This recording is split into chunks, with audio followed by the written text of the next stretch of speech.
Deməli, yoldaşlar, biz statistika kursu boyunca nələr öyrənəcəyik? Təbii ki, biz basic-dən başlayıb advanced analytics-ə, regression məsələlərinə qədər davam eləyəcəyik. Təbii ki, burada sampling olsun, regression olsun, testlər olsun, asıllıq testləri, hansı ki, məsəl üçün G-square deyirik və s. kimi məsələlər. Bunların hər birini tətbiq eləyəcəyik, hansı ki, data analitikada, data science-də bunlar istifadə olunur.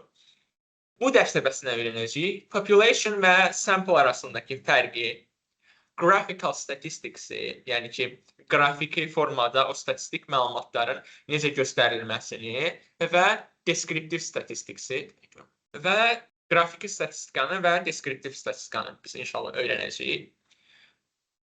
Gəlin yavaş-yavaş başlayaq. Birinci, deməli, belə bir çox maraqlı bir ifadə var statistika barəsində. Mark Twain tərəfindən deyilib İsrailliyə. Deyir ki, there are three kinds of lies. Lies, damn lies and statistics. Deyir ki, 3 cürə yalan var. Yalan, ağ yalan və statistika. Gəlin davam edin.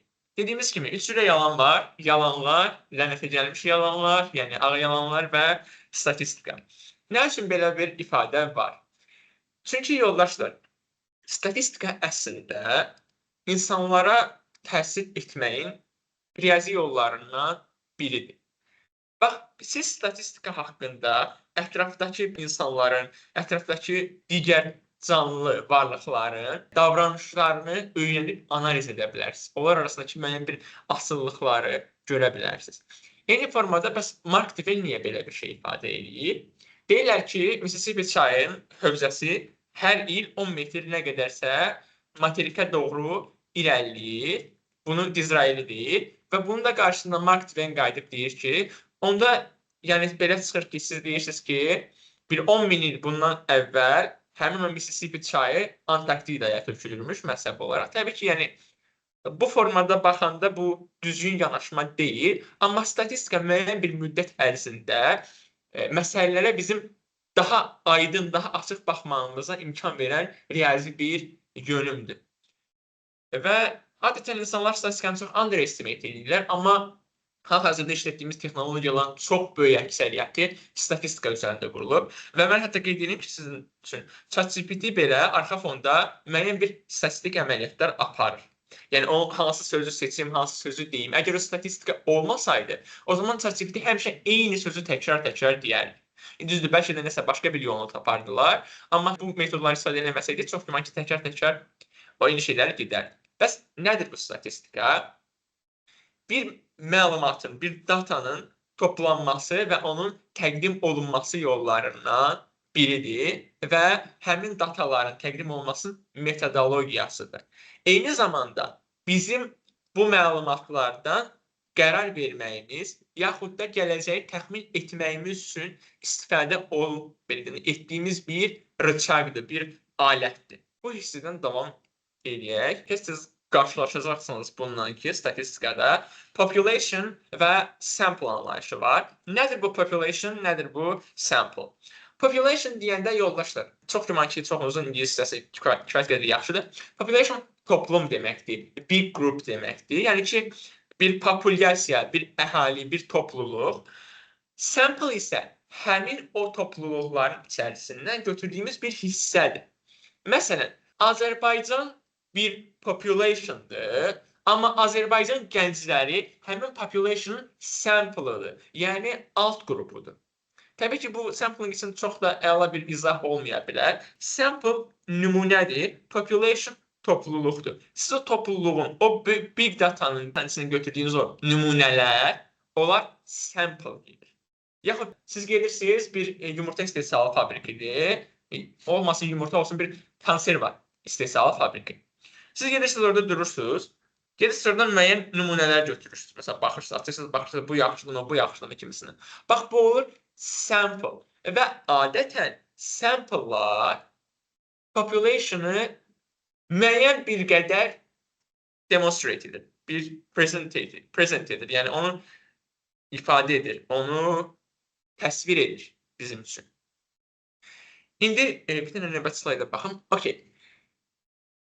Məsələn, belə bir nümunə deyək ki, biz Azərbaycanda insanların boyları barəsində məlumat toplamağa çalışırıq deyək.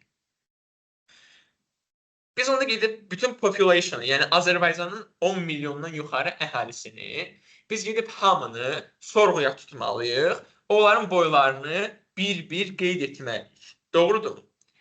Amma burada yaşana biləcək gəlin biz problemləri nəzərə alaq. 10 milyon insanı sorğuya çəkməkdən ötəri, əgər gedib belə gedib eləyiriksə, nə edəcəyik? Birinci, yol xərclərimiz olacaq. İkinci, qalma xərclərimiz olacaq. İqta xərclərimiz olacaq. Hələ bundan əlavə bizim qarşısını ala bilməyəcəyimiz problemlər də yaşanacaq. Bunlar nədir? Ölən insanlar olacaq, doğulan insanlar olacaq. Nəzərə alın ki, siz 10 milyon insanı hətta 15 günə belə qeydə alası olsanız, burada əhalinin yenilənməsi prosesi baş verəcək. Kimlərsə 15 gün ərzində dünyasını dəyişəcək, yeni insanlar dünyaya gələcək. Dolayısıyla sizin datanız heç vaxt tam bir formata gəlməyəcək.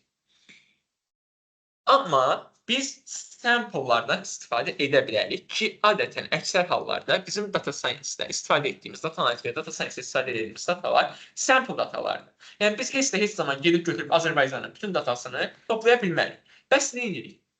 Gedirik Azərbaycandan müəyyən bir qrupun datasını götürürük və o datanı biz big data, population datasıymış kimi fikirləşib istifadə edirik.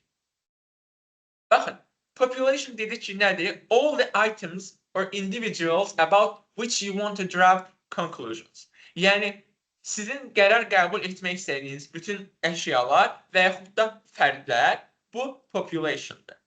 A portion of the population of items or individuals, bu isə sample'dır. Yəni, həmin bu populyasiyanın bir porsiyası, bir hissəsi, nədir yoldaşlar? Sample'dır.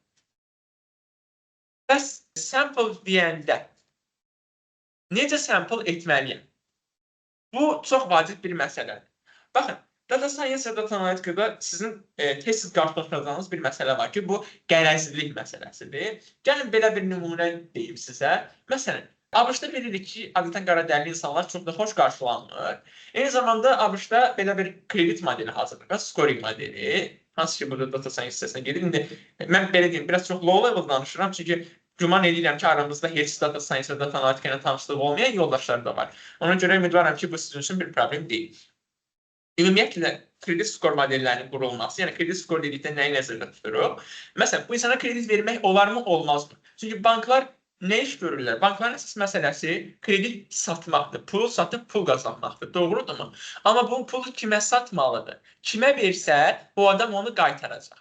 Bax, biz əlimizdə olan statistik datalarla bir statistik hesablamaları aparırıq və həmin hesablamaların nəticəsində biz qərara gəlirik ki, bu insana kredit verək, yoxsa verməyək. Dediyimiz kimi, ABŞ-da isə belə bir kredit modeli hazırlayıblar. Həmin kredit modelinin yoldaşlar, problemi bundaydı ki, qaradərli insanlara kredit vermirdi.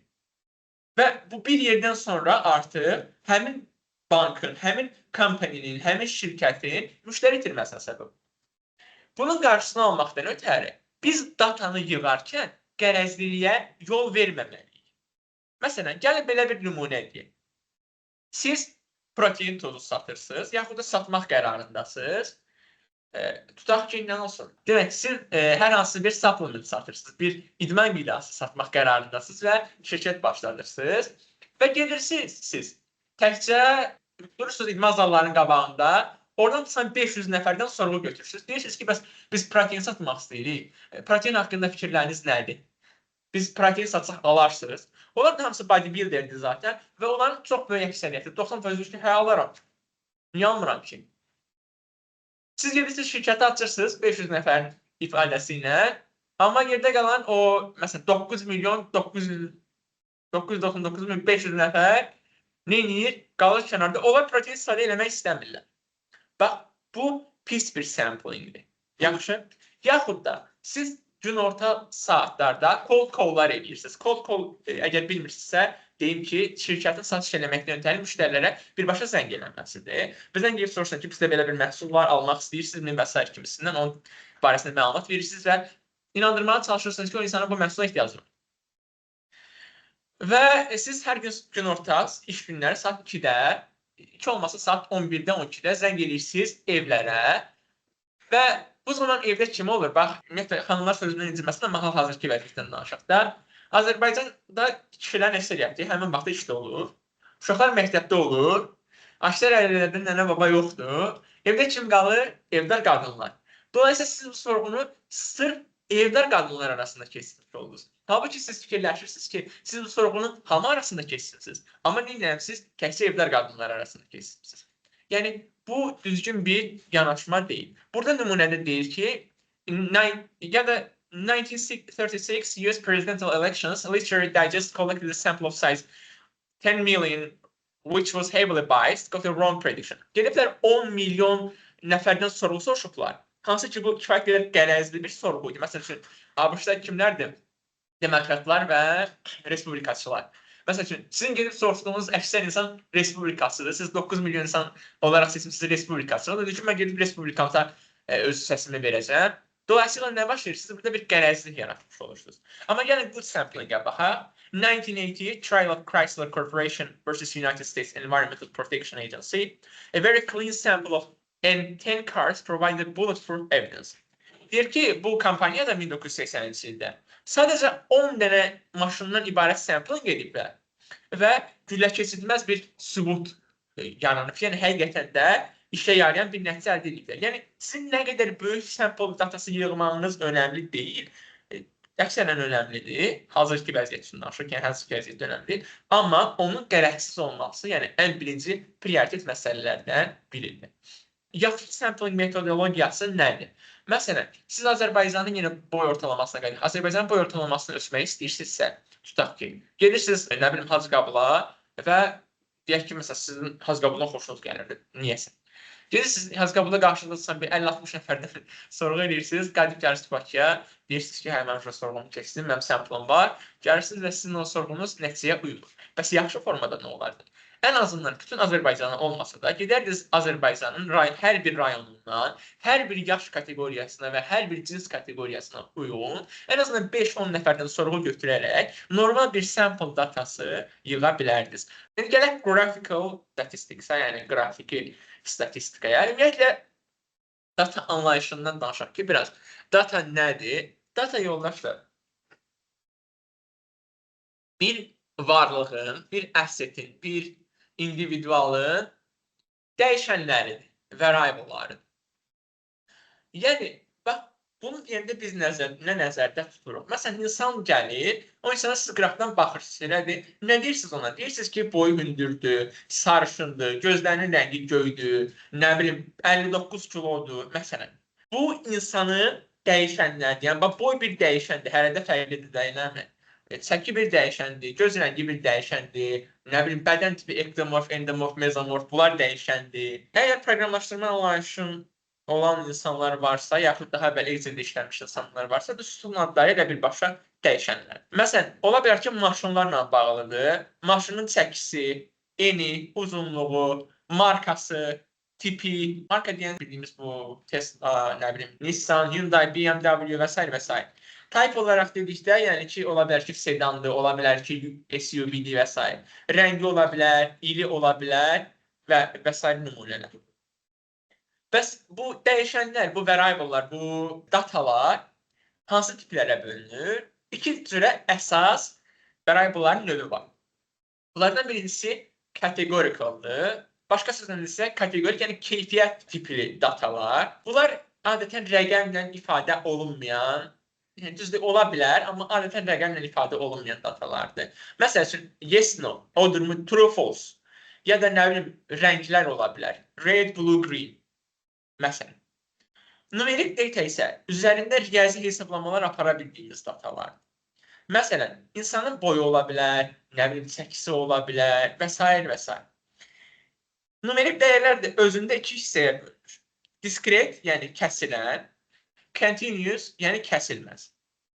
Discrete dəyərlər saymaq üçün istifadə olunan dəyərlərdir. Bax, məsələn, belə bir şey deyim. Siz gedirsiniz, elədir ki, sinifdəki uşaqları sayırsınız da, elədir. Buradakı dəyərlər mütləq discrete olacaq. Nə üçün? Çünki biz deyə bilmərik ki, burada 20,5 dənə uşaq var. Mümkün deyil də, yəni bir uşağın yarısını necə gətirmisiniz də ora? Bu absurd bir şeydir. Yəni 1, 2, 3, 4, 5 bunlar diskret dəyərlər. Bir də var continuous. Məsələn, bax, boyunuzdur da, eləmi? 2 adamdır, bunların boyu 1.79-dur. Amma əslində 1.79 deyil. 1.79 nöqtə desimallə məsələn 0, 5, 7 nəsə bir şey hərəsində fərqlidir. Aydındırmı? Bunlar adlanır continuous dəyərləri. Ölçmək üçün istifadə olunan dəyərlər. Yaxşı. Yaxud da çəkiniz olsun. Gəlib deyirəm ki, bugün mən 70 kiloyam. Elədimi? Mən amma əslində 70 kilo deyiləm. Prosta tərəzi 70 göstərir. Tərəzi göstərə bilmir 70,319 məsələn. Göstərərik amma ki, yəni o qədər dərinliyinə qədər göstərməyinə ehtiyac yoxdur. Qeyd etdiyimiz kimi variablelar hissəyə bölünür, kateqorik və numerik. Məsələn, kateqorik nə nümunə ola bilər? Evlidirmi, deyilmi? Marital status. Political party. Hansı siyasi partiyə mənsubdur? Deyə bilərik ki, demokrat, respublikan, nə bilim, sosial demokrat parti, yaşlılar partiyası və s. və s. Ola bilər ki, gözünün rənginə görə. Yəni kateqorikləşdirirsiniz və qruplara ayırarsınız. Məsələn, oğlan qız olmağı belə kateqorik bir dəyərdir. Numerik dəyərlər diskrete və kontinuusa bölünür. Məsələn, uşaqların sayı olsun, yaxud da saat başında defektli məhsulların sayı olsun. Amma davamlı, yəni kəsilməz dəyərlər hansılardır? Çəkidir, voltajdır və s. İndi bunları inşallah işlədikcə siz də oturuşada öyrənəcəksiniz təbii ki. Əzbərə bilməyə ehtiyac yoxdur sanırım. Başa düşməyiniz daha vacibdir. Bəs ölçmənin səviyyələri var, yoldaşlar. Var nominal scale, yəni bu nominal ölçü. Classifies data into distinct categories in which no ranking is implied. Yəni ki, heç bir burada ranking yoxdur. Nominal ölçü var. Ölçünün növlərindən bir nominal ölçüdür. Məsələn, bax, yes, no olmağı bir şeyin bir əhəmiyyət kəsb eləmir də, elədir. Yəni, yes də ola bilər, no da ola bilər. Bax, gəlin bunu belə bir nümunə olaraq sizə verim. Məsələn, sizin adınızın Raul yaxud Asim olması sizin kredit skorunuza təsir eləmir. Yəni, bunlar nominal ölçüdür. Bərabər əhəmiyyətə malikdirlər. Yaxud da heç bir əhəmiyyətə malik deyildir. Məsələn, bunlara nə nümunə ola bilər? Hə, yox. Stokların növləri, istiqrazın növləri, growth ola bilər, value ola bilər, az ola bilər, yaxud internet providers, AT&T, Verizon, CityNet, KTV və s. Və yaxud bir də var ordinal scale. Bir nə olur? Nominal scale, ordinal scale. Ordinal scale isə yoldaşlar, burada bir ardıcıllıq var. Məsələn, universitetdə nələr var? Birinci ingilisində sıralama ilə var. Freshman birinci kurs, sophomore ikinci kurs, junior ikinci kurs, dördüncü kursda olan senior. Elə. Yaxud sizdə var bir şirkət, nəsə bir məhsul satır, sonra o keçirsiniz. Üç dənə nə var? Satisfied, neutral, unsatisfied. Yəni siz bunları rəqəmlə əvəz edə bilərsiniz də artan sırada. Məntiqlidir də. Satisfied olar 1, neutral olar 2, unsatisfied olar 3. Yaxud da professor, associate professor, assistant professor, instructor. Aydındır. Yəni bunların bir sırası var. Bunlar bir-birindən bir ardıcıllıq təşkil edir. Yaxud da ola bilər ki, səhmlərin, o bondların növləri var. AAA. Şeydə də görmüş olarsınız bu. Kaldeniklərin falan üzərində şeylər var. Nə qədər enerji efficientdir. 3A, 2A, 1A və aşağıya doğru gedir. Yaxud da tələbələrin qiymətləri. Bu ABŞ-da bilirsiniz də ABCD-yə. Yaxud da digər ölkələrdə, Avropa ölkələrində belə qiymətləndirirlər. Yəni, burada bir sıralama var. Və levels of measurement qeyd edildiyimiz kimi nə ola bilər? Bir qalan var, bizdə var interval scale. Is an ordered scale in which the difference between measurement is a meaningful quantity, but the measurement don't have a true zero point. Yəni, interval scale bilirsiniz nədir? Bunlar arasında müəyyən bir konkret məsafələr var, amma bunların bir sıfır nöqtəsi yoxdur. Ratio scale isə bundan fərqli olaraq. Bunun bir sıfır nöqtəsi var. Yəni, sıfır nöqtəsi deyəndə nə nəzərdə tuturuq? Yaş, məsələn, bir insan yaşı mənfi ola bilməz də, yəni, sıfırdan aşağı yaş ola bilər, ola bilməz. Dolayısıyla bu ratio scale. İnterval və ratio scale-lərlə bir nümunə də göstərək ki, məsələn, temperatur nədir? İntervaldır, çünki mənfi ola bilər, müsbət ola bilər. Amma heightdir, weightdir, agedir, salarydir, məsələn, belə bir şey deyim, yəni bunlar mütləq ki, sıfırdan yuxarıdır və eyni zamanda müəyyən fərqli kateqoriyalarda da ola bilər də. Məsələn, bax, salary Amerikan dollarıyla da ola bilər, Yapon yeni ilə də ola bilər. Onda burada bir nisbət var, bir ratio var. Bu belə. Gələk indi vizuallaşdırmaya.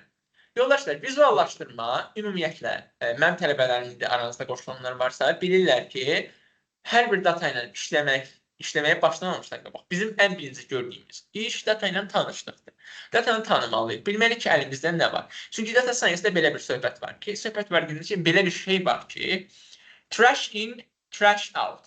Yəni siz nə qədər güclü modellər istifadə edirsiniz, edin, fərq etməz. Əgər sizin datalarınız tullantıdırsa, o zaman sizin nəticənizdə tullantı olacaq. Məsələn, belə bir şey deyim də, adamın ayaq nömrəsi ilə mən onun kolesterol arasındakı əlaqəni necə baxa bilərəm də. Yəni belə bir data varsa sizdə, demək bu data sizin işinizə yaramır. Ona görə siz həm datanı o baxımdan tanımalısınız, həm də datanın paylanması, datanın hansı formada olması, nələrin daha çoxluq təşkil etməsi, nələrin azlıq təşkil etməsi, ortalama dəyərlər və sair kimi nümunələrlə siz data haqqında tanışlıq əldə etməlisiniz. Burada da bizim köməyimizə nə gəlir? İnsanlar vizual koqnitiv varlıqlardır. Hansı ki, onlar görməklə daha yaxşı başa düşürlər. Bu zaman biz neyək? Datamızı vizuallaşdıraq. Vizuallaşdırmaqda ötəri bir neçə yaxşı metodlar var. Bunlardan biri bar chartdır və mən deyərdim ki, bar chart elə bizim ən çox istifadə etdiyimiz bir neçə chartdan birisidir. Bar chart fərqli kateqoriyaların hansı dəyərlərdə olduğunu göstərməkdən ötəri istifadə olunur. Məsəl üçün, sizdə deyək ki, bu nədir? Banking preference, yəni bank məhsullarını istifadə etmək üçün insanların seçimləridir. Çox güman ki, Azərbaycanda da artıq belə ki, automated or live telefon. Məsələn, bizdə insanlar nə qədər əhali istifadə edir telefonla, nə qədər əhali istifadə edir internetlə. Ən çox nə edirlər? Gedirlər branch-ə, in-person at branch. Yəni bu gördüyümüz kimi vizuallaşıb ki, ən çox in-person at branch-dədir. Ən azdakı automated live telefondur. Gəlin buradan davam edək yenə. Başqa bir növ vizuallaşdırma isə yoldaşlar, kateqorik dataları pie chartdır. Sadəcə məsələ burasındadır ki, pie chart çox da əslində ürəkaçan bir chart deyil. Mən bunu çox əksər hallarda istifadə eləmirəm. Nə üçün bəs? Ona görə ki, yoldaşlar, pie chartlar adətən. Burada biz çoxlu kateqoriya verəndə qarışır. Yəni çox qarışıq bir hal olar ki, slice'ların ölçüsü çox balacalaşır. Məsələn, riyaziyyatla nə görə əlinizdə ən az yaxşıdırsa bilirik ki, dairənin, yəni daxili bucaqların cəmi 360 dərəcədir. Siz bunu 20 fərqli kateqoriyaya bölsəz, ortalama olaraq hər birinə nə qədər? 18 dərəcə, bəli, 18 dərəcə bir pay düşür. İndi siz 18 dərəcəni fikirləşin ki, çox kiçik bir şeydir. Siz orada nə başa düşəcəksiniz?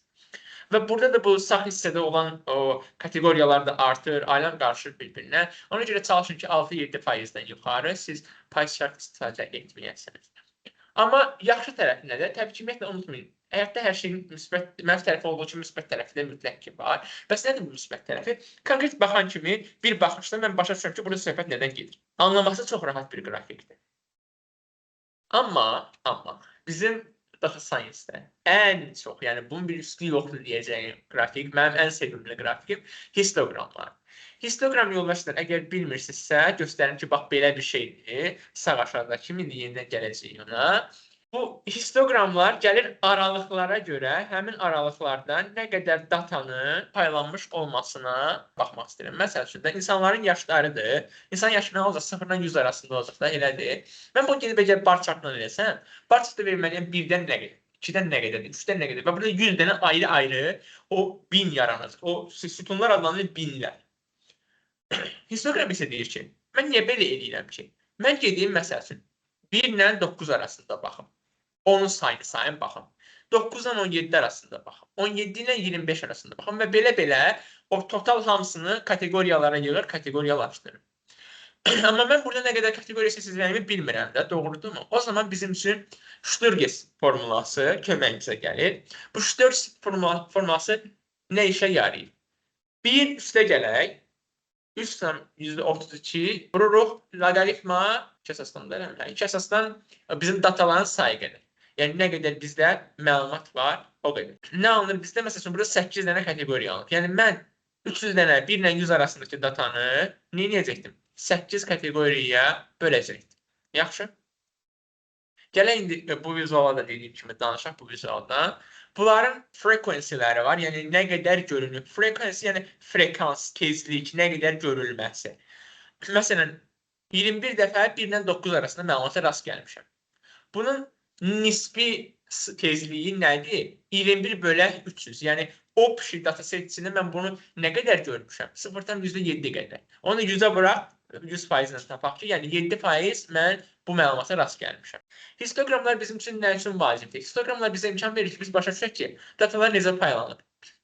Qarşıda paylanmalardan, distributionlardan danışacağıq və data science-in backbone-u, onurğası bu paylanmalardır və bu paylanmaları başa düşməkdir. Ümumiyyətlə, inşallah ki, davam eləyərsinizsə bu sahə ilə, görəcəksiniz ki, data science-lər sizə təkcə proqramlaşdırma sualları deyil, eyni zamanda nəzəri suallar da verirlər. Bu niyə belədir? Burada nə baş verir? Belə bir şey olsa nə edərsiniz? Bu datadan nə başa düşürsünüz? Belə bir datadan nə kimi qərar çıxarmaq olar? Aydındır? Gələk bura. Bax, histogram dediyimiz kimi neynədir? Gəldi, həmin o dəyərləri bizim üçün vizuallaşdırdı. Məsəl üçün, 10 ilə 20 arasında nə qədər datam var mənim? 3 dənə. Table'dan görürük ki, məsələn, 10 but less than 20 nə deməkdir? Ondan böyük 20-dən kiçik 3 dənə deyilmi? Gəl onu vizuallaşdırırıq. 20-dən böyük 30-dan kiçik və s. və s. Və bunu gəlib vizual olaraq biz histogramda göstərə bilirik. Yoldaşlar, ikinciden çox istifadə edəcəyimiz scatter plot, yəni dağılma plotudur, dağılım plotudur. Bu isə variable, yəni dəyişənlər arasındakı asıllığı bizə göstərir. Məsəl üçün, volume per day, bir də var cost per day. Gündəlik həcmlər, məhsul buraxılsın həcmi ilə, o məhsul üçün gündəlik çəkilən xərcin vizuallaşdırılmasıdır.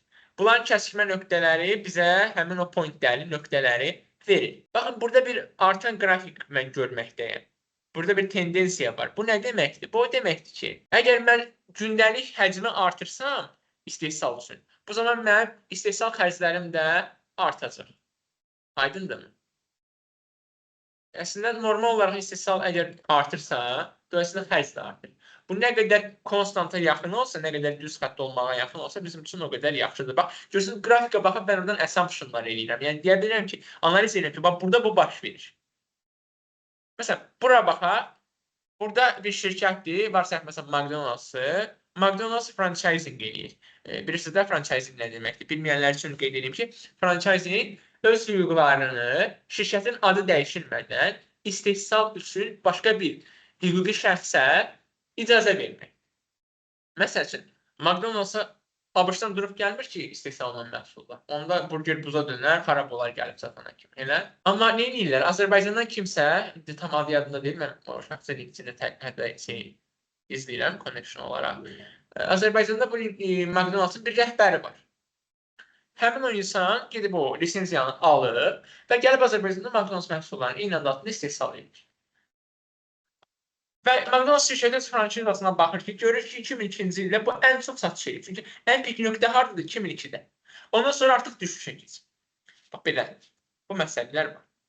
İndi bunu siz evdə inşallah özünüz yükləyərsiniz example olaraq. Yəni, siz bundan nə nəticələr çıxarda bilərsiniz, yaxşımı? Çox güman ki, indi yoxlaya bilməyəcəm, çünki maşallah çox söz etmiş tələbən kimi yoxlayan. Amma hər bir halda yəni, özünüz edin ki, əliniz alışsın. Xüsusilə də yeni başlayanlar üçün çox vacibdir. Yəni, kimlərin ki, heç bir təcrübəsi yoxdur. Deskriptiv statistika nədir, yoldaşlar? Ümumiyyətlə, statistika özü iki hissəyə bölünür. Bunlardan birincisi deskriptiv statistikadır, yəni təsviri statistika.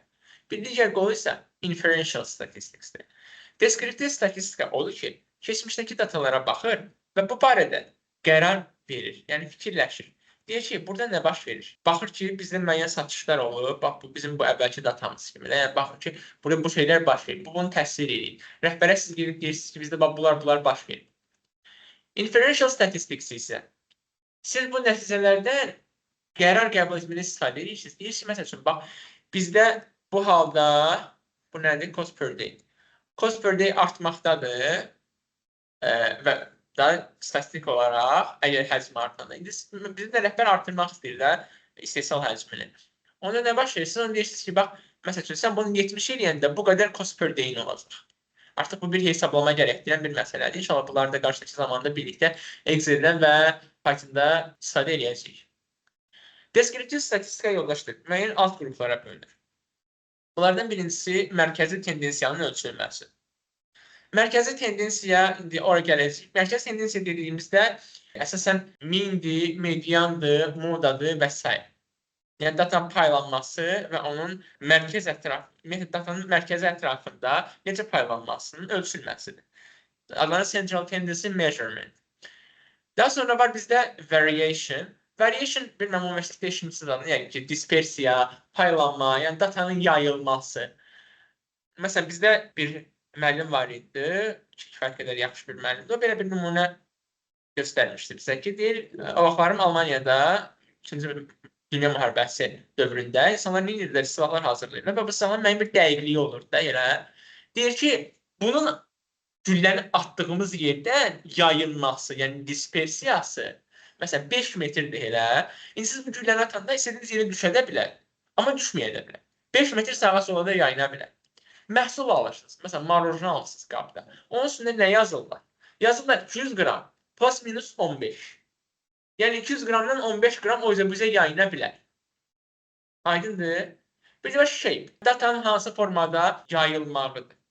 Ən kiçik ölçüdən ən böyük dəyərə qədər hansı formada yayılmalıdır. Yəni, indi başlayaq mərkəzi tendensiyanın ölçülməsindən. Bunları ən çox istifadə olunanlarından biri bizdə aritmetik meandir. Yəni, riyazi orta. Bunun başqa bir adı riyazi gözləmədir. Yəni, bildiyimiz ədədi ortadır. Ədədi orta əgər ki, məktəbdən keçmişsinizsə, oradan bilirsiniz ki, məsəl üçün, tutaq bizdə 5 dənə rəqəm var. 3, 4, 5, 6, 7.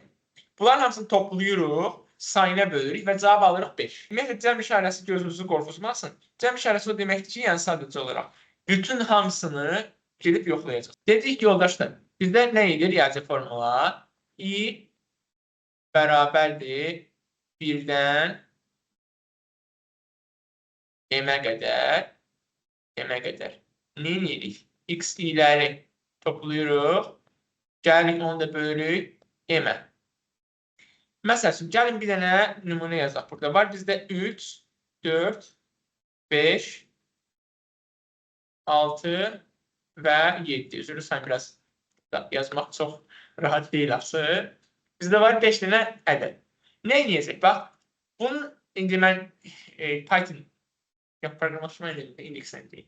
Məsələn, bu hansı indeksdir? Bu birinci yerdə dayanır. Eləmi? Bu birinci yerdə dayananı gəlir qoyur bura. Üstünə gəlir ikinci yerdə dayananı. Üstünə gəlir üçüncü yerdə dayananı. Üstünə gəlir 4-ü, 5-i. Yaxşı mı? Ən sonunda gəlir onu sayına bölür. M bunun sayıdır. Hətta n deyə bilərsiniz. N adı sayı kimi göstərilir. Yəni, nə edirik? Bütün hamısını topladıq, sayına böldük, aldıq ortanı. Bu adamın riyazi gözləmə. Bax, niyə görə buna riyazi gözləmə deyilir? Bunun bir əsası var. Məsəl üçün, siz adətən gedib böyük bir qrupun ortalamasını götürsəz, həmin onun ortalaması adətən o, belə deyil də, population'ın çox böyük bir kəsimini əhatə edir. Məsələn, gəl insan boylarına baxaq da, belə deyil, nümunə olaraq tutacaq. Azərbaycanda ortalama boy nə qədərdir? 176, məsələn. Elədir. Siz şöyle çıxsınız, əksər insanların boyunu soruşsanız, görəcəksiniz 176. Burada indi power of big numbers və başqa şeylər də var təbii ki. Onların da inşallah gəlib çatacaq. Sadəcə yəni deməyim nədir? Bu, yəni gözlənilən rəqəm budur. Amma təbii ki, mütləq də o olacaq demək də deyil. Bu, o bizə yayına da bilər. Gələk mindən danışdıq. Aha. Amma yoldaşlar, bu ortalama əslində çox da əlverişli bir nümunə deyil. Niyə görə? Çünki ortalama outlierlərə çox həssasdır. Ortalama niyə görə outlier? Ümumiyyətlə, outlier nədir? Yoldaşlar, Malcolm Gladwell'in bir əsəri var. Outliers. Yəni, kənarda qalanlar, topluma uymayanlar, bu düşüncə tərzi fərqli olanlar. Yaxud da belki də opşi hamıya uymayanlar qısacaq. Yəni, siz piknikə gedirsiniz, bir dostunuz deyir ki, yox, mən getmirəm. Bax, bu adam outlier. İndi, gəlin bunu bir riyazi aspektdən araşdıraq. Çox güman ki, aranızda işləyənlər var və əksəriyyətiniz 600-dən 1000 manat arasında maaş alırsınız. Elədir. Gəl deyək, hamının ortalama maaşı 800 manatdır və bizdə 5 dənə adam. 5 nəfər tələbəmiz var, 800 manat maaş alır. Bizim opşu maaşımız nə qədər? 4000 manat, eləmi? Sonra bizim Ronaldo gəlir gedir içəri. Ronaldo'nun illik maaşı nə qədər? 1 milyon. 1 milyon da bizim maaşı əlavə olundu. Nə dedik? 800 manatdan 4 milyon oradan, 1 milyon da buradan. 1 milyon 4 bin ortaq maaşımız var. İndi bunu bölüb ortalaması tapacaq 6-ya. 1 milyonu 6-ya böləndə ən azı 166.000 manat qazanc edir. İndi hansınız 166.000 alırsınız? Bu düzgün bir yanaşma deyil də, elədir. Adətən ortalama çox da yaxşı reprezent eləməyə bilir, əgər çoxlu outlayerlər varsa. Hətta belə bir gülməli bir məsələ də var, meme olaraq var idi. Deyir, biri kələm yeyir, biri ət yeyir, birləşdirəndən olur, kələm dolması olur ortalama, amma əslində elə deyil də, onu belə ki, hamı kələm dolması yeyir. Yox, elə deyil. Yəni, baxın, biz bir dənə sonuncu dəyəri 15-dən aparıb 20-yə qoymaqla ortalamanı dəyişmiş olur. Buna harda istifadə edirik? Bax, mən sizə birbaşa ilə machine learning-dən danışıram. Biz machine learning-də null dəyərlərlə işləməli oluruq. Və bu null dəyərləri dolduranda adətən gedib ortalama ilə doldursaq, orada sonra əgər kənarlaşmalar çoxdursa, siz modeli çaşdırırsınız. Və bu səhv bir hərəkətdir. Buna görə də biz median istifadə edirik. Nədir bu median?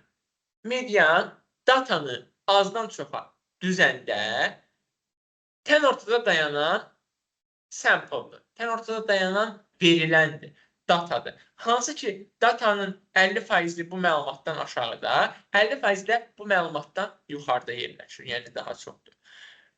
Və median outlayerlərə həssas deyil. Gəlin görək niyə? Bax, biz 15-ə aparıb 20-yə qoysaq, heç bir hesablama eləmir yaxı, düzdürmü? Sadəcə azdan çoxa doğru düzmüş.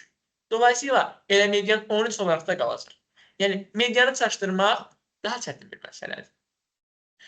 Bəs yaxşı dedik ki, tən ortada dayanan ədəd. Bizdə sample size cüt ədəd olarsa, yəni sample'ların sayı cüt olarsa, nə baş verir? 6 dənə ədədimiz varsa. Onda tən ortada dayanan 2 dənə ədəd toplayıb yarıya bölürük. Nə baş verir? Hətta bu belə hesablanır. Bunun burada riyazi hesablaması da var. M plus 1 bölü 2. 6 dənə sample'ınız varsa, medianınız 3,5-ci yerdə dayanan elementdir. Yəni, 3-dən sonraki 4-dən əvvəlki. Dolayısıyla 3-dən 4-ü toplayıb yarıya bölürsünüz, median dəyəri alırsınız. Ola bilər ki, bizdə datanın içində olmasın heç. Növbəti birisi də nədir? Modadır. Yoldaşlar, moda sözü sizə çox tanışdır. Mən bunu çox belə dərinə getməyəcəm. Sadəcə moda nə deməkdir? Çox tez təkrarlanan, trenddə olan bir şey. Yəni, hamının istifadə etdiyi. Dolayısıyla, əgər bir datada bir məlumat çox təkrarlanıbsa digərlərindən, o zaman o modadır. Və modalların sayına görə, məsələn, tək modallı datalar adlanır unimodal datalar. Uni latın dilindən bir demək. Amma ola bilər ki, məsələn, burada 9-dur da elə. 9-dan da 3 dənədir. 12-dən də 3 dənədir. Onda adlanacaq bimodal data. Yəni, B2 deməkdir latın dilində, olur bimodal. Bəs 5-dən də 3 dənə olsaydı, 5-dən, 9-dan və 12-dən 3 dənə olsa nə olar? Multimodal. Yəni, artıq çox modalı datadır. Bax, digər ikisi, min və median təkcə yoldaşlar, istifadə olunur numerik dəyərlər üçün. Çünki, bax, məsəl üçün, Rasimlə Əhmədi toplayıb yarıya bölə bilmərəm də, elədir. Yaxud da medianı tapmaq istəyirəmsə, Rasimlə o, nə dedim, Raul olsun məsələn. Raul'u hansı sırayla artan sırayla düzüm ki, mən bir tən ortada duranı tapmam. Deyəcəksiniz ki, baş hərflərə görə amma elə istifadə olunur. Yox.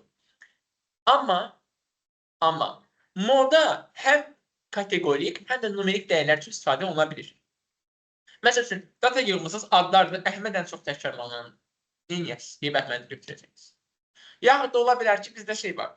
Məsələn, yenə enaları doldurmaqdan danışaq. Bəzi sütunlar var ki, məsələn, maşının nə idi, make-idir, hansı şirkət düzəldi bunu. Doldurmalıyam da, məcburam. Data bahalı bir şeydir, ata bilmərəm. Nə edərəm? Gedərəm heçlə. Onu ən çox təkrarlanan doldururam. Məsələn, Toyota ən çoxdur, gedib Toyota ilə doldurarım. Amma unutmayın, bax, yaxşı sampling burada vacibdir. Çünki əgər sampling yaxşı deyilsə, məsələn, Azərbaycanda ən çox, məsələn, Prius'da eləmir. Sizin sampling'inizdə ən çox Prius çıxmalıdır, ya da BYD çıxmalıdır. Build your dream deyə bir markalı bir maşın. Neyse, belə bir şey. İndi gəlin buna bir dənə ümumi bir review eləyək. Bizdə ev qiymətləri var. Burada nədir? 2 milyon var, 500 min var, 200 min var və 100 min var. Bunun ortalaması nədir? Hamısını toplayıb sayına böləcək də. Nədir? 3 milyon 5'ə böləndə ortalama 600 min dollar evin qiymətidir. Bəs median nədir? Tən ortada duran, sırayla düzsək, 100, 100, 300, 500, 2000. Nə eləyir? Ortada nə durur? 300 min. Düzdür? Bəs ən çox təkrarlanan moda nədir? 100 min. Yoldaşlar, Hansını nə zaman seçməkdən ötəri bunu oxuya bilərsiniz buradan. Adətən min istifadə olunur. Əgər ekstrem dəyərlər yoxdursa, median daha tez istifadə olunur, tez istifadə olunur. Hansı ki, çünki ekstrem dəyərlərə qarşı sensitiv deyil, həssas deyil, yəni onlardan təsirlənmir. Bəzi situasiyalarda hər birini istifadə etmək lazım ola bilir. Hər ikisini istifadə etmək ola bilir. Bu arada gördüyünüz vizual formada hansılar nədir? Sonra özünüz baxarsınız. Var bir dənə mən burada başqa bir region da danışacağıq. Bir də var datanın standart yayılması. Həmin bu dediyimiz bayaq o məsələ var idi, hansı ki, nə dedik? Dedik ki, bu Almanlar silah düzəldiblər, o silah atılanda sağa sola yayılması var axı. Datamızda heç də hər zaman konkret bir dənə data olmurdu. O data öz mərkəzi ətrafında, öz medianı ətrafında paylanır. Bu gördüyünüz şeydəki data adlanır normal data, normal distribution data. Və bunun bir orta dəyəri olur. Ortadan gördüyünüz qırıq-qırıq xətt onun ortasıdır. Medianın modası və minidir, ortalamasıdır. Bax, data onun ətrafında necə yayılıb? Bu adlanır standart deviation. Standart yayılma. Və o standart yayılma artdıqca bu daha da aşağı düşür. Bu adlanır kurtozis. Bunları keçəcəyik inşallah. Gələk range-ə. Yoldaşlar, variasiyanın ölçülməsi məsələləri var. Yəni, nə qədər paylanma necə ölçülür. Variasiyanın ölçə bilərik range-nə. Yəni, hardan hara kimi paylanır? 0-dan 13-ə kimi. Burada range nədir? 12-dir. Amma, varsayaq ki, bir dənə bura outlier gəldi. Görün, var orada yazmışam. Yox, yazmamışam. Məsələn, outlier gəldi 500. Onda bu datanın birinci oldu nə? Bu 13-dən sonra bir dənə 500-də data var. Neynəli? Bu range artırdı. Sonra mən bu range gedib harası istifadə edəcəmsə, bu çox pis bir artıq bizə nəticə verəcək. Hansı ki, bu datanın standartlaşdırılması var, scaling məsələsi var. Scaling, yəni ölçəkləndirilməsi, unit free hala gətirilməsi var. Bu halda yoldaşlar, bu range-dən istifadə oluna bilir bəzən. Bunu tələbələrim artıq bilirlər. Sadəcə sizin üçün də deyim ki, bu müəyyən bir riyazi hesablamada istifadə olunur datanın scaling'də. O zaman bu bölən qismində çıxış elədiyindən bu artdıqca həmin dəyərlər kiçilir. Dolayısıyla bu yaxşı nəticə verməyə bilər. Bu da həssasdır outlier. Və baxın, ignores the way in which data are distributed. Yəni, datanın hansı distribution'a paylanmasının vecinə deyil. Aydındır. Yəni, fərqi yoxdur onun üçün. 12-dən 15-dən olsun, amma 8-dən 9-da olmasın məsələn. O sırf ən böyükdən ən kiçiyi sırf yoxdur. Amma outlierlərə də həssas. Okay. Əgər standart yayınma çox olarsa, ortalamadan daha çox yayılan dəyərlər var. Yox, amma az olarsa, o zaman data öz mərkəz ətrafında daha sıx paylanıb və o daha dikdir. Yaxşı. Variansın standart yayınmadan əvvəl danışmaq variansdan, yəni varians nədir? Yayınma, dispersiya. Bu necə hesablayırıq yoldaşlar? Bayaq dediyimiz kimi, bunun içində bir riyazi hesablama formuması var. Nə edirik? Gedib bu dəyərlərin ortalamasını tapırıq. Bax, elə bayaq bu yazdığımız. Bunların ortalaması bizə nəyi verəcəkdir? Bizə qaytaracaqdır 5-i, düzdürmü? Birdə. İndi biz gedib nə edəcəyik? Baxın, formulaya baxaq. X-in özündən çıxırıq X-in ortalamasını. X-in üstündə düz xətt ortalama demək. Bundan çıxırıq X-in ortalamasını. 3-dən çıxırıq 5, nə edir? -2. 4-dən çıxırıq 5, -1.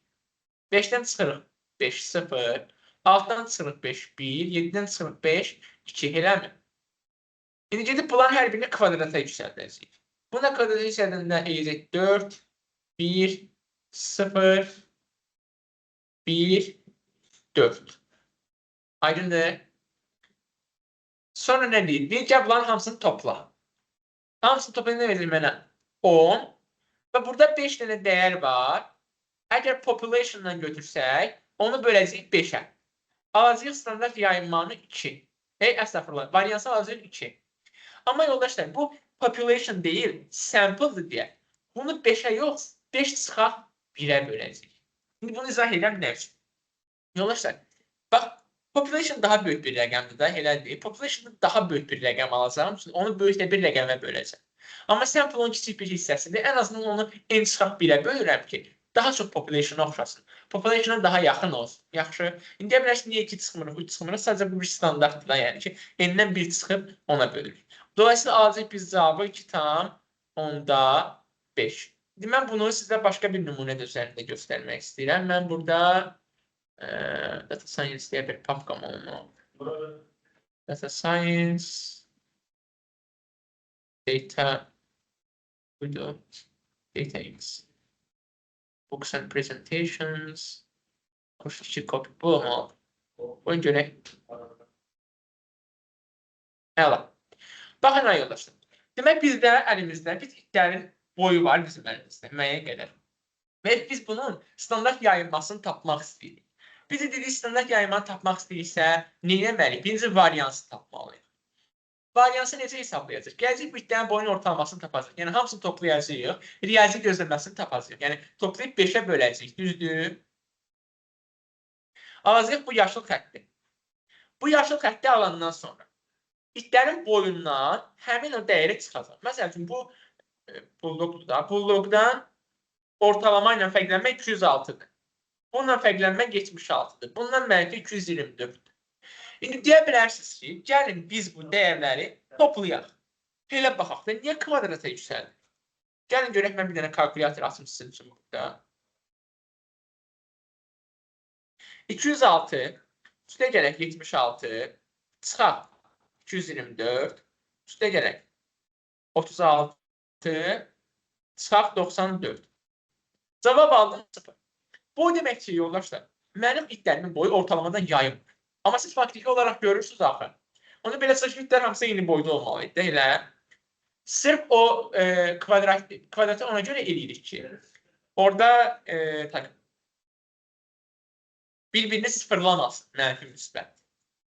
Sual verə bilərsiniz ki, nə üçün absolut dəyər götürmürük, mütləq dəyər, yəni modulda götürmürük. Ona görə götürmürük ki, kvadrat xətaları, xəta nə qədər böyüyorsa kvadrat da onu daha çox böyüdəcək, yaxşı. Və bu məsələləri nəzərə alınır. Bu bizim adlanır variansımız. Varians.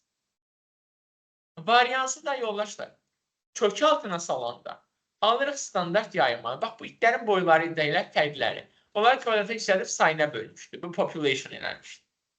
Mən onu indi kök altına salanda mənə bunu nə qədər alacaq? Gəlin bir də baxaq kalkulyatora. 21.704'ü kök altı var burada. Yoktu. Yoktu. Yani yaxşı belə bir şey bizim burada olmalıydı. Açıq bir kolabımız elə. Yəni bunu alsaq buradan. Bununla işləyəcəyik. Sadəcə bu bir Python environmentidir ki, biz burada riyazi hesablamaları apara bilək.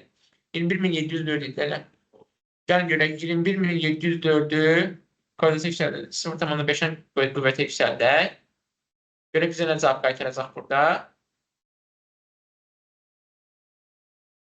147. Baxın, mən qaydıram bu itlərin boyunu.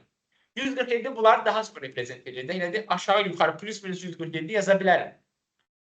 Çünki haradasa o itləri ortalama bu təsvir edir. Yəni ortalama bir 147, bir burada yayılma var. Aydın olur hamıya?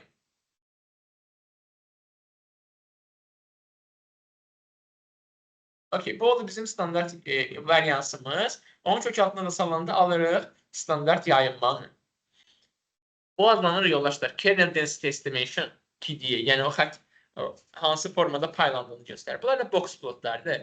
Box plotlar çox vacibdir bizim üçün. Niyə görə? Çünki yoldaşlar, bu mənə imkan verir ki, mən datada həm outlierlər təyin edə bilirəm bunun sayəsində, həm də datanın müəyyən bir həcminin harada yerləşdirdiyinə baxa bilirəm.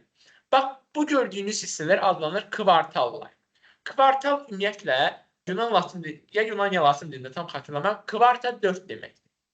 Hətta musiqi anlayışı olan varsa, orada kvartet deyilən bir şey var. Yəni 4 nəfərdən ibarət ansambl kvartet adlanır. Dolayısıyla bunlar kvartallardır. Datanın 100% kimi götürsək, bunun 0, 25, yəni 25, 75 və 100% kvartallardır. 100'ü 4'e bölündə nə edir? 25 eləmir. Yəni 25 addımdan bir datanın necə paylandığıdır. Bu ortada gördüyünüz hissə datanın medianıdır. Ən ortada durandır.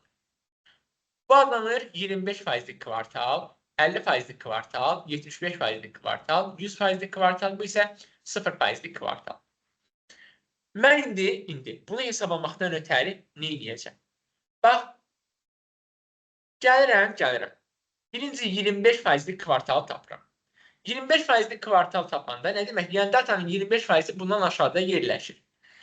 Bizdə burada 25 dənə data point var. Saya da bilərsiniz. 25-in 25%i nə eləyir? Sağ ol. Altdan %25. Altdan %25'i biz yuvarlaqlaşdırıb yuxarıya. Eləyirik 7. Gəl sayaq. 1, 2, 3, 4, 5, 6, 7. 142-ni yadda saxladıq. Bir də bizə lazımdır 75%lik kvartal. Onu da çoxraq da altdan %25'i, Allah 75'i. Nə eləyir? 18, 75. Yuvarlaqlaşdırıq yuxarı. 19. Gəlin sayaq. 8, 9, 10, 11, 12, 13, 14, 15, 16, 17, 18, 19. Bax, 150 75%lik kvartaldır. 142 25%lik kvartaldır. Vizualda da görə bilirəm. 142 150. İndi mən 150-dən 142-ni çıxıram. 142-ni çıxıram. Alıram 8-i. Bu adlanır interquartile range, yəni kvartallar arası fərq. Onu da standart bir əmsala, bir konstanta vururam. Sabitə. 1.5. Alıram 12. Bax, bu 75%-in üzərinə 12 gələndə, yəni 162, mənim 100%lik kvartalımdır. 142-dən də 12 çıxanda 130, 0%lik kvartalımdır. Yəni, mənim datam kvartallara əsasən bu formada paylanır. 130-dan aşağıda qalan data outlier'dir, yəni 126. Və 160-dan yuxarıda bir dəyər olarsa burada, o da outlier olardı. Burada kənar bir nöqtə ilə göstərilərdi.